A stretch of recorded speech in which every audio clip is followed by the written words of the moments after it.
Perkenalkan, nama saya Mariana Stella Ribeiro dari Program Studi Gizi Sekolah Tinggi Ilmu Kesehatan Nusantara Kupang. Di sini saya akan menjelaskan tentang sistem muskuloskeletal pada tubuh. Yang pertama adalah pengertian sistem muskuloskeletal.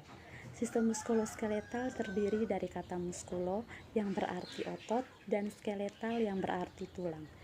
Muskulo atau muskular adalah jaringan otot-otot pada tubuh.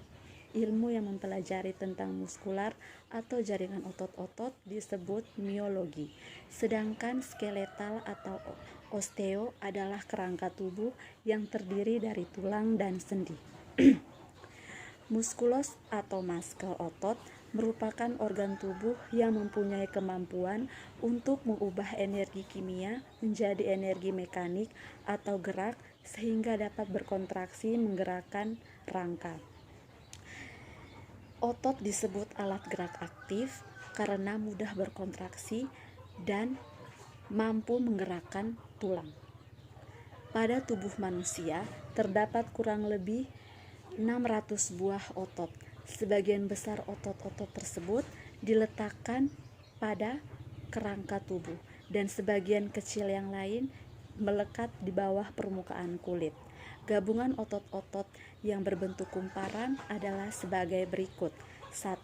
Fascia adalah jaringan yang membungkus dan mengikat jaringan lunak.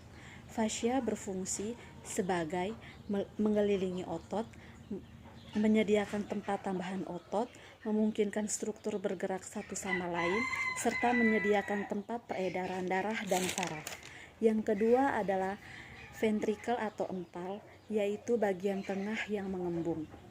Yang berikut adalah tendon atau urat otot, yaitu kedua ujung yang mengecil, tersusun dari jaringan ikat dan bersifat liat.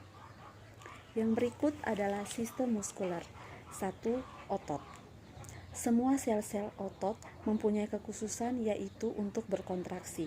Sebagian besar otot-otot tersebut diletakkan pada tulang kerangka tubuh oleh tendon dan sebagian kecil ada yang melekat di bawah permukaan kulit.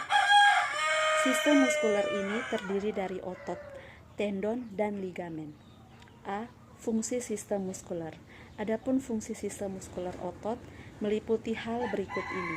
1. Pergerakan otot menghasilkan gerakan pada tulang tempat otot tersebut melekat dan bergerak dalam bagian organ internal tubuh. 2. Penopang tubuh dan mempertahankan postur. Otot menopang rangka dan mempertahankan tubuh saat berada dalam posisi berdiri maupun dalam posisi duduk. 3. Produksi panas.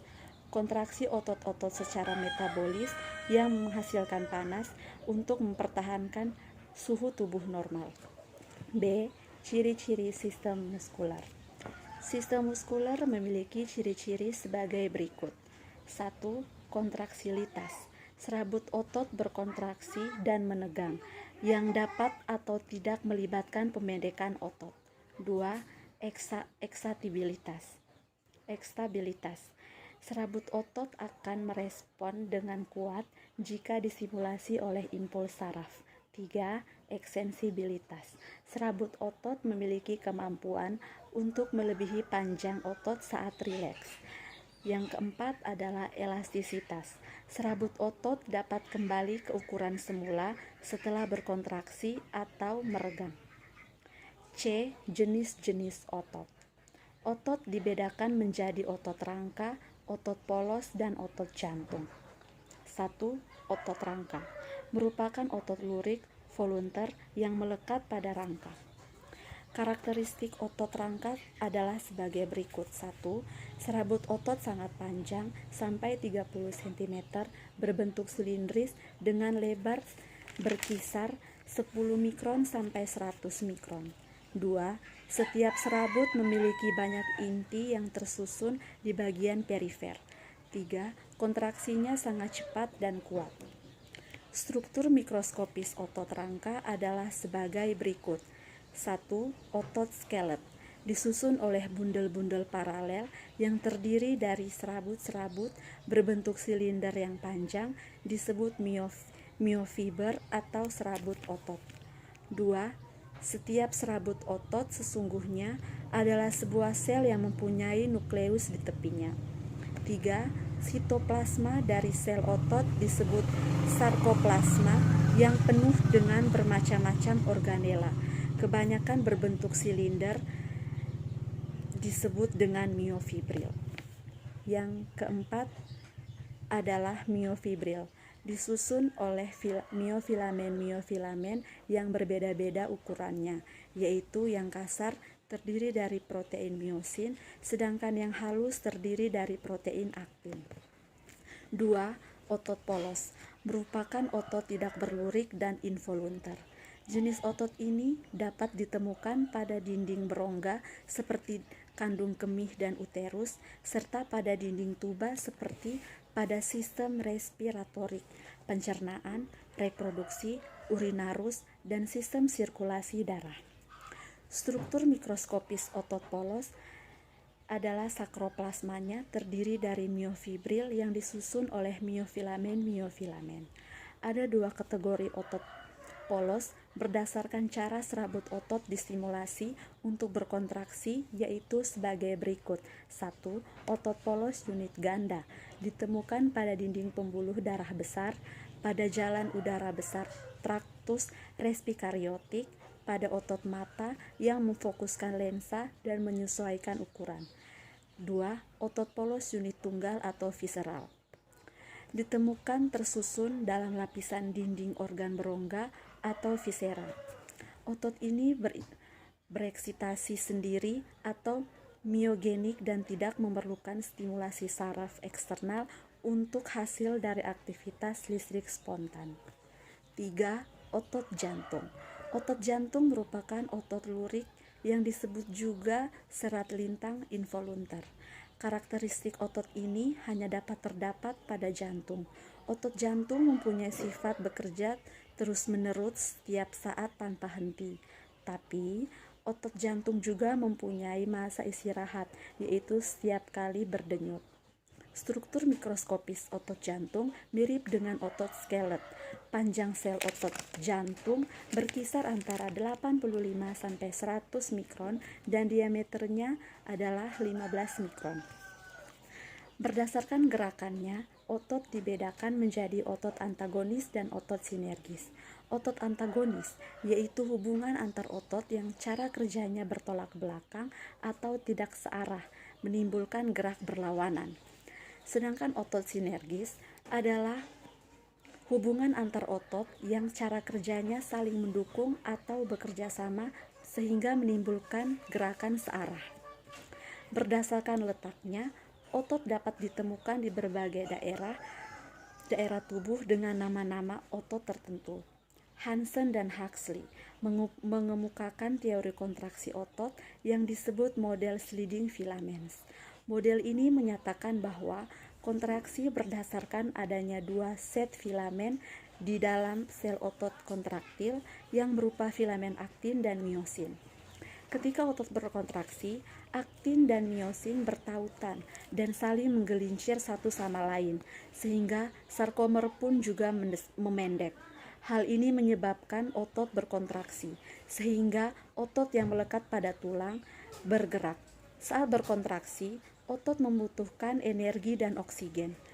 Oksigen diberikan oleh darah, sedangkan energi diperoleh dari penguraian ATP atau adenosin trisfosfat dan kreatin fosfat. D. Mekanisme kerja otot. Berikut ini beberapa mekanisme kerja otot. 1. Fleksor bengkok dan ekstentor meluruskan. 2. Supinasi atau menengadah dan pronasi tertelungkup. 3. Deversor atau menurunkan dan levator atau menaikkan. 4. Sinergis atau searah dan antagonis berlawanan. 5. Dilatator atau melebarkan dan konstriktor atau menyempitkan. Yang terakhir abduktor atau dekat dan abduktor atau jauh. 2. Tendon. Tendon adalah tali urat daging yang kuat yang bersifat fleksibel terbuat dari fibrous protein atau kolagen. Tendon berfungsi melekatkan tulang dengan otot atau otot dengan otot. Berdasarkan cara melekatnya pada tulang, tendon dibedakan sebagai berikut. A. Origo merupakan tendon yang melekat pada tulang yang tidak berubah kedudukannya ketika otot berkontraksi. B. Inersio merupakan tendon yang melekat pada tulang yang bergerak ketika otot berkontraksi. 3. Ligamen. Ligamen adalah pembalut atau selubung yang sangat kuat yang merupakan jaringan elastis penghubung yang terdiri atas kolagen. Ligamen membungkus tulang dengan tulang yang diikat oleh sendi. Beberapa tipe ligamen adalah sebagai berikut. A. Ligamen tipis. Ligamen pembungkus tulang dan kartilago merupakan ligamen kolateral yang ada di siku dan lutut. Ligamen ini memungkinkan terjadinya gerakan. B. Ligamen jaringan elastik kuning merupakan ligamen yang dipererat oleh jaringan yang membungkus dan memperkuat sendi, seperti pada tulang bahu dengan lengan atas. Yang berikut adalah sistem skeletal atau rangka. 1. Tulang. Sistem rangka adalah bagian tubuh yang terdiri dari tulang, sendi, dan tulang rawan atau kartilago sebagai tempat menempelnya otot dan memungkinkan tubuh untuk mempertahankan sikap dan posisi. Tulang sebagai alat gerak pasif karena hanya mengikuti kendali otot. Tubuh kita memiliki 206 tulang yang membentuk rangka. Salah satu bagian terpenting dari sistem rangka adalah tulang belakang. Fungsi dari sistem skeletal atau rangka adalah 1. Penyangga berdirinya tubuh, tempat melekatnya ligamen-ligamen, otot, jaringan lunak, dan organ. 2. Penyimpanan mineral atau kalsium dan fosfat, dan lipid atau yellow marrow atau hemopoiesis. Yang ketiga, produksi sel darah atau red marrow. Yang keempat, pelindung yaitu rongga melindungi organ yang halus dan lunak serta memproteksi organ-organ internal dan trauma mekanis. Yang kelima, penggerak yaitu dapat mengubah arah dan kekuatan otot rangka saat bergerak karena adanya persendian. Berdasarkan struktur tulang terdiri dari sel hidup yang tersebar di antara material tidak hidup atau matriks. Matriks tersusun atas osteoblast atau sel pembentuk tulang. Sedangkan osteoblast membuat dan mensekresi protein kolagen dan garam mineral. Jika tulang telah dibentuk, osteoblast akan berubah menjadi osteosit atau sel tulang dewasa. Sel tulang yang telah mati akan dirusak oleh osteoklas atau sel perusak tulang. A. Klasifikasi tulang. Jaringan tulang berdasarkan jaringan penyusun dan sifat-sifat fisiknya dibedakan menjadi tulang rawan dan tulang sejati. Tulang rawan atau kartilago terdiri dari 3 macam, yaitu tulang rawan hialin bersifat kuat dan elastis terdapat pada ujung tulang pipa. 2. Tulang rawan fibrosa, yaitu tulang yang perdalam rongga dari cawan-cawan atau tulang panggul dan rongga glenoid dari skapula. 3. Tulang rawan elastik, yaitu terdapat dalam daun telinga, epiglotis, dan faring. Proses pembentukan tulang telah bermula sejak umur embrio 6-7 minggu dan berlangsung sampai dewasa. B. Tulang sejati atau osteon. Tulang bersifat keras dan berfungsi menyusun berbagai sistem rangka. Permukaan luar tulang dilapisi selubung fibrosa atau periosteum. Lapis tipis jaringan ikat atau endosteum melapisi rongga sumsum dan meluas ke dalam kanalikuli tulang kompak. Secara mikroskopis, tulang terdiri dari beberapa komponen berikut ini. 1. Sistem Havers. Sistem Havers adalah atau saluran yang berisi serabut saraf, pembuluh darah, dan aliran limfe. 2. Lamelia adalah lempeng tulang yang tersusun konsentris. Lakuna atau ruangan kecil yang terdapat di antara lempengan-lempengan yang mengandung sel tulang. Kanalikuli atau memancar di antara lakuna dan tempat difusi makanan sampai ke osteon. Berdasarkan matriks penyusunnya, tulang dibedakan menjadi tulang kompak dan tulang spongiosa. Tulang kompak memiliki ciri padat, halus, dan homogen. Pada bagian tengah terdapat medullary cavity yang mengandung yellow bone marrow, tersusun atas unit osteon, yaitu Haversian system. Pada pusat osteon mengandung saluran Haversian kanal, tempat pembuluh darah dan saraf yang dikelilingi oleh lapisan konsentrik. Tulang kompak dan spongiosa dikelilingi oleh membran tipis yang disebut periosteur. Membran ini mengandung bagian luar percabangan pembuluh darah yang masuk ke dalam tulang dan osteoblas. Yang berikut adalah tulang spongiosa. Tulang spongiosa tersusun atas honeycomb network yang disebut trabecula. Struktur tersebut menyebabkan tulang dapat menahan tekanan. Rongga antar trabecula berisi red bone marrow yang mengandung pembuluh darah yang memberi nutrisi pada tulang. Berdasarkan bentuknya, tulang diklasifikasikan menjadi tulang pipa, tulang pendek, tulang pipi, tulang tak beraturan, dan tulang berongga udara. A. Ossa longa atau tulang pipa, yaitu tulang yang ukuran panjangnya terbesar, contohnya os humerus dan os femur. B. Ossa brevia atau tulang pendek, yaitu yang ukurannya pendek, contohnya yang terdapat pada pangkal kaki, pangkal lengan, dan ruas-ruas tulang belakang. C. Ossa plana atau tulang pipi, yaitu tulang yang ukurannya lebar, contohnya os scapula atau tengkorak, tulang belikat, dan tulang rusuk. D. Ossa irregular atau tulang tak beraturan, yaitu tulang dengan bentuk yang tak tentu, contohnya os vertebrae atau tulang belakang. E. Ossa pneumatica atau tulang berongga udara, contohnya os maxilia. Sistem skeleta dibagi menjadi aksial dan apendisular dengan penjelasan sebagai berikut. A.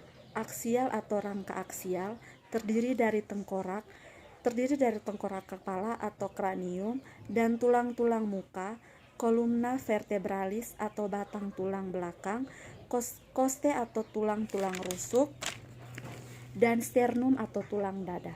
B. Apendikular atau rangka tambahan terdiri dari tulang ekstremitas superior dan tulang ekstremitas inferior. Tulang ekstremitas superior terdiri dari 1. Corset pectoralis terdiri dari skapula atau tulang berbentuk segitiga dan clavikula atau tulang berbentuk lengkung. Kedua, lengan atas mulai dari bahu sampai ke siku. 3. Lengan bawah mulai dari siku sampai ke pergelangan tangan, dan yang terakhir adalah tangan. Sedangkan tulang ekstremitas inferior terdiri dari korset pelvis, paha, tungkai bawah, dan kaki. B. Sel penyusun tulang. Tulang tersusun oleh sel osteobas, osteosit, dan osteoklas. Osteobas merupakan sel tulang muda yang menghasilkan jaringan osteosit dan mengekresikan fosfafase dalam pengendapan kalsium dan fosfat ke dalam matriks tulang. B. Osteosit, yaitu sel-sel tulang dewasa yang bertindak sebagai lintasan untuk pertukaran kimiawi melalui tulang yang padat. C. Osteoklas, yaitu sel-sel yang dapat mengabsorpsi mineral dan matriks tulang. Yang berikut C adalah sendi. Hubungan antar tulang disebut artikulasi. Agar artikulasi dapat bergerak, diperlukan struktur khusus yang disebut sendi. Terdapat 3 jenis hubungan antar tulang, yaitu sebagai berikut. 1. Sinartosis, disebut juga dengan sendi mati atau hubungan antar dua tulang yang tidak dapat digerakkan sama sekali. Strukturnya terdiri atas fibrosa. 2. Amfiartosis disebut juga dengan sendi kaku, yaitu hubungan antar dua tulang yang dapat digerakkan secara terbatas. 3. Diartosis disebut juga dengan sendi hidup, yaitu hubungan antara dua tulang yang dapat digerakkan secara leluasa atau tidak terbatas. Diartosis dapat dibedakan menjadi 1. Sendi engsel, yaitu hubungan antar tulang yang memungkinkan gerakan hanya satu arah saja. 2. Sendi putar, yaitu hubungan yang memungkinkan salah satu tulang berputar terhadap tulang yang lain sebagai porosnya. 3. Sendi pelana atau sendi selari, yaitu hubungan antar tulang yang memungkinkan gerakan ke segala arah atau gerakan bebas. 4. Sendi kondiloid atau elipsoid, yaitu hubungan antar tulang yang memungkinkan gerakan berporos dua dengan gerak ke kiri dan ke kanan, gerakan maju dan mundur, gerakan muka atau depan dan belakang. Yang kelima adalah sendi peluru, yaitu hubungan antar tulang yang memungkinkan gerakan ke segala arah atau gerak bebas. Yang kelima adalah sendi luncur, yaitu hubungan antar tulang memungkinkan gerakan badan melengkung ke depan atau membungkuk dan ke belakang serta gerakan memutar atau menggeliat. D. Low back region berfungsi untuk menegakkan atau menopang struktur tulang belakang manusia. Postur tegak juga meningkatkan gaya mekanik struktur tulang belakang. Struktur ruas tulang belakang dikelompokkan menjadi 1. Servikal atau leher terdiri dari 7 ruas. 2. Trokalis atau punggung terdiri dari 12 ruas. 3. Lumbalis atau pinggang terdiri dari 5 ruas. 4. Sakralis atau kelangkang terdiri dari 5 ruas. 5. Coccygeus atau ekor terdiri dari 4 ruas. Sedangkan komponen punggung dan low back region terdiri dari 1.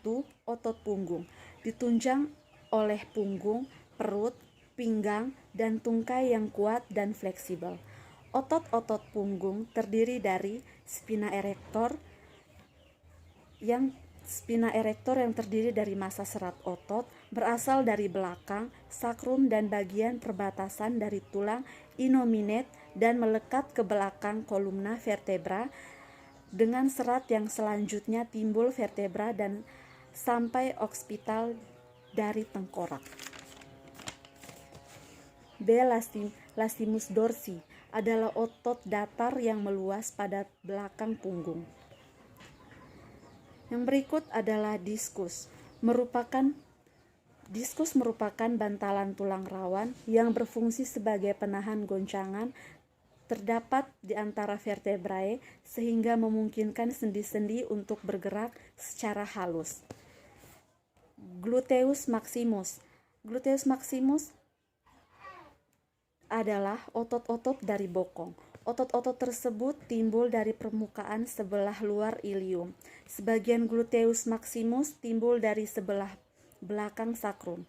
Aksi utama otot-otot tersebut adalah mempertahankan posisi gerak tubuh, memperpanjang persendian panggul saat berlari, mendaki, dan saat menaiki tangga. Yang berikut adalah intervertebral disc. Pada manusia memiliki ruas tulang belakang, terdapat sebuah struktur yang dibentuk oleh sejumlah tulang yang disebut vertebra atau vertebral body.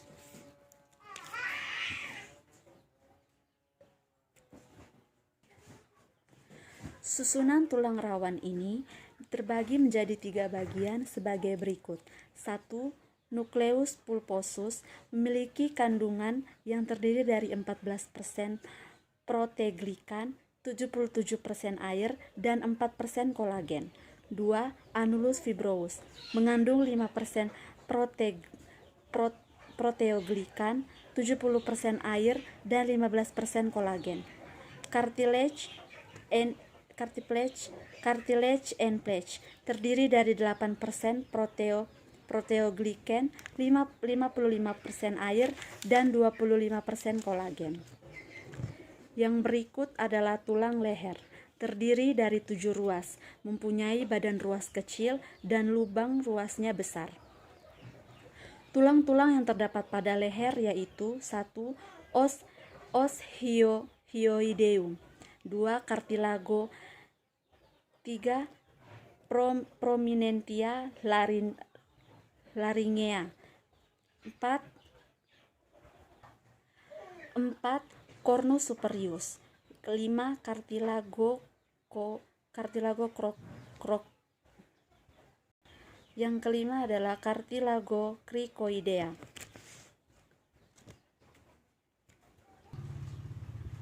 Yang berikut adalah elbow atau siku, adalah suatu titik yang sangat kompleks di mana terdapat 3 tulang yaitu humerus, radius, dan ulna. Ketiga tulang tersebut bekerja secara bersama-sama dalam suatu gerakan fleksi, ekstensi, dan rotasi. G. Shoulder atau bahu.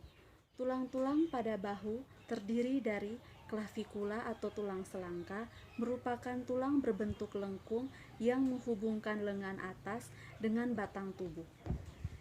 2. Scapula atau tulang belikat, merupakan tulang yang berbentuk segitiga. Tulang ini berartikulasi dengan clavikula dan tulang lengan atas. Otot bahu hanya meliputi sebuah sendi saja dan membungkus tulang pangkal lengan dan scapula. Contoh otot bahu adalah sebagai berikut. 1. Musculus deltoid atau otot segitiga. 2. Musculus subscapularis atau otot depan skapula. 3. Musculus supraspinatus atau otot atas skapula. 4. Musculus infraspinatus atau otot bawah skapula. 5. Musculus teres major atau otot lengan bulat besar. 6. Musculus teres minor adalah atau otot lengan bulat kecil. H. Musculoskeletal disorders. Adakah kondisi di mana bagian dari sistem otot dan tulang mengalami masalah atau sakit? Penyakit ini terjadi akibat bagian tubuh meregang terlalu jauh, mengalami tubrukan secara langsung, ataupun karena kegiatan lainnya yang mengakibatkan kesalahan pada sistem otot dan tulang. Gejalanya berupa pegal atau sakit otot, tulang, dan sendi. Sebagian kecil hal ini disebabkan oleh penyakit spesifik, sedangkan sebagian besar sering disebabkan oleh kesalahan sikap atau postur, seperti sikap kerja, duduk, tidur, dan masalah lainnya. Yang berikut adalah low back region. Penyakit yang sering terjadi pada low back region yaitu low back pain. Gejala low back pain berupa sakit pinggang atau nyeri punggung. Faktor risiko di tempat kerja meliputi 1. Beban kerja fisik yang berat. 2. Posisi tubuh yang terlalu lama membungkuk atau posisi tubuh lainnya yang tidak wajar. 3. Terlalu lama mengendarai kendaraan bermotor. Yang berikut adalah intervertebral disc. Penyakit yang sering terjadi diantaranya 1. Skoliosis adalah keadaan melengkungnya tulang belakang setiap seperti huruf S, di mana intervertebral disc dan tulang vertebra retak. 2. Spondylolisthesis, yaitu terjadi pergeseran tulang vertebra ke depan sehingga posisi vertebra yang satu dengan yang lain tidak sejajar. 3. Ruptur terjadi karena pecahnya anulus posterior akibat aktivitas fisik yang berlebihan. Yang terakhir adalah spinal stenosis, adalah penyempitan pada sumsum tulang belakang yang menyebabkan tekanan pada serabut spinal. Faktor resiko penyakit ini adalah 1. Beban atau tekanan bahwa posisi saat duduk dapat menekan tulang belakang 5 kali lebih besar daripada saat berbaring. 2. Merokok. 3. terpapar dengan vibrasi atau getaran pada level tinggi, yaitu 5-10 Hz atau biasanya dihasilkan dari kendaraan. Yang berikut adalah nik atau leher. Penyakit yang sering muncul diantaranya adalah 1. Tensionek, terjadi karena pemusatan tekanan leher pada otot trapezius. 2. Akut tortikolis adalah salah satu bentuk dari nyeri akut dan kaku leher. 3. Akut disorder, terjadi karena hilangnya resistensi vertebra thoracalis terhadap tekanan ringan. Yang berikut adalah chronic disorder, terjadi karena adanya penyempitan diskus. Dan yang terakhir adalah traumatic disorder, yaitu disebabkan karena kecelakaan. Faktor risiko terjadinya penyakit ini di tempat kerja adalah 1. Sering terjadi pada pekerja VDU atau Visual Display Unit, penjahit, tukang perbaikan alat elektronik, dokter gigi, dan pekerja di pertambangan batu bara. 2. Pekerjaan entry data, mengetik, menggergaji atau manufaktur, pemasangan lampu, dan rolling film. 3. Pekerjaan dengan gerakan berulang pada tangan. 4. Terpajan oleh vibrasi, yaitu penggunaan mesin bor atau mesin lainnya yang mengeluarkan vibrasi. 4. Pengorganisasian kerja, yaitu durasi pekerjaan yang lama atau overtime, waktu istirahat yang singkat. Yang terakhir adalah faktor psikologi dan sosial seperti stres, kurangnya kontrol terhadap organisasi kerja, kurangnya relasi antara manajemen dan sesama pekerja, serta pekerjaan yang menuntut keakuratan dan kecepatan kerja. Berikut adalah elbow. Penyakit yang sering terjadi yaitu 1. Epikondilitis adalah kondisi yang sangat menyakitkan di mana otot menggerakkan tangan dan jari bertemu dengan tulang. 2. Olecranon bursitis merupakan peradangan yang terjadi di olecranon bursa atau kantong cairan di bagian dorsal siku karena trauma berulang kali dan infeksi. 3. Osteoartrosis, yaitu kerusakan kartilago di siku, jarang terjadi pada orang yang berusia 60 tahun ke bawah. Faktor risiko penyakit ini yaitu pekerjaan yang menggunakan pergelangan tangan dan jari secara berulang dan penuh tenaga. 2. Penggunaan peralatan tangan atau pekerjaan manual yang berat secara intensif, misalnya di pertambangan dan konstruksi. 3. Vibrasi dan keempat adalah trauma. Yang berikut adalah shoulder. Penyakit yang sering terjadi yaitu 1. Rotator cuff disorder and bicep tendinitis, di mana terjadi peradangan pada tendon dan membran sinovial. 2. Shoulder joint and acromioclavicular joint osteoarthritis adalah penurunan komponen kartilago dan tulang pada penghubung dan intervertebral disc. Faktor risiko penyakit ini adalah 1. Pekerjaan yang sering mengangkat atau menaikkan tangan dengan durasi yang panjang, misalnya pada industri otomotif. 2. Menggerakkan pergelangan tangan dan jari secara berulang dan sepenuh tenaga, misalnya pada penjahit. 3. Mengangkat benda berat dan menggunakan peralatan yang berat disertai vibrasi pada lengan, misalnya pada pekerja konstruksi. Yang terakhir, melakukan gerakan fleksi dan abduksi secara berulang, misalnya pada pelukis, tukang kayu, dan atlet.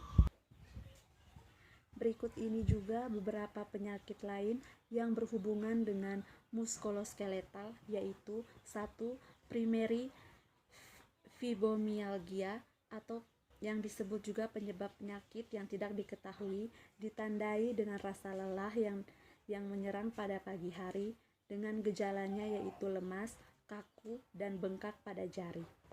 Yang kedua, rheumatoid arthritis penyakit reumatik yang juga bisa menyerang tulang dan persendian. Kebanyakan terjadi pada wanita umur 30-50 tahun. Penyebabnya tidak diketahui, dengan gejala yaitu bengkak pada sendi-sendi jari, kelemahan pada kaki, dan demam rendah. 3. Gout atau asam urat terjadi karena adanya gangguan metabolisme sehingga menyebabkan peradangan pada sendi, terutama terjadi pada laki-laki. 4. Osteoporosis, yaitu penyakit kelainan pada tulang yang ditandai dengan menurunnya massa tulang, kerusakan tubuh, atau arsitektur tulang sehingga tulang mudah patah. Terjadi karena kurangnya intake kalsium, kebiasaan merokok, konsumsi kopi, dan berat badan di bawah rata-rata. 5. Kanker tulang sering menyerang anak kecil dan remaja. Penyebabnya belum diketahui atau tidak diketahui. Dan yang terakhir adalah osteomyelitis, yaitu infeksi tulang karena bakteri, jamur, atau virus. Risiko meningkat pada penderita diabetes. Sekian dan terima kasih. Selamat sore.